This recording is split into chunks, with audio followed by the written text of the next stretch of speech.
السلام عليكم ورحمة الله وبركاته. ازيكم يا جماعة؟ عاملين ايه؟ يا رب تكونوا كويسين وبخير.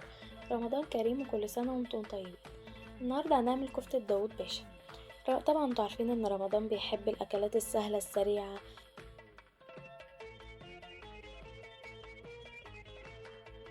معايا المقادير بتاعتي بقى: نص كيلو لحمة، بصلة كبيرة، بقدونس وملح، بصل بودر وكزبرة. حطيت البصلاية في الكبة وفرمتها كويس، ونزلت عليها بالبقدونس وفرمتهم كويس مع بعض. وبعدين حطيت اللحمة ونزلت بالبهارات بتاعتي. هفرمهم كلهم مع بعض كده زي ما انتم شايفين عشان المقادير كلها تدخل في بعضها.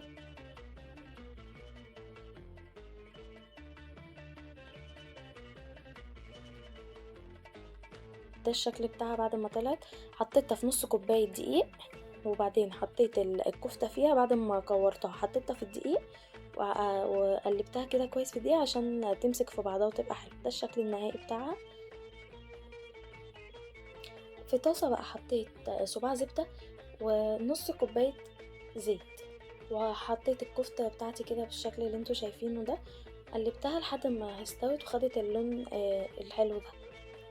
بصوا بجد مش قادرة اوصف لكم، بجد كانت ريحة وطعم وشكل، كل حاجة فيها كانت حلوة بجد.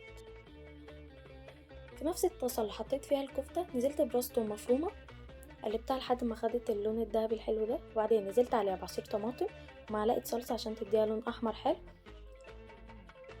ومعلقة ملح، معلقة كمون،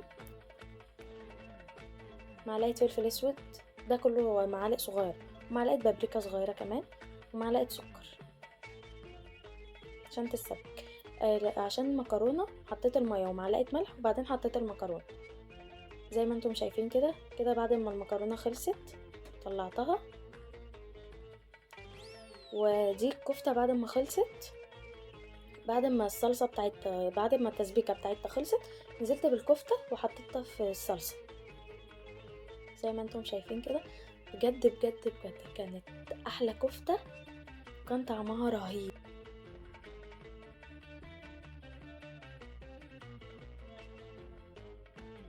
لو عجبكم الفيديو ما تنسوش تعملوا لايك وشير وسبسكرايب للقناة، وتدوسوا على زر الجرس اللي تحت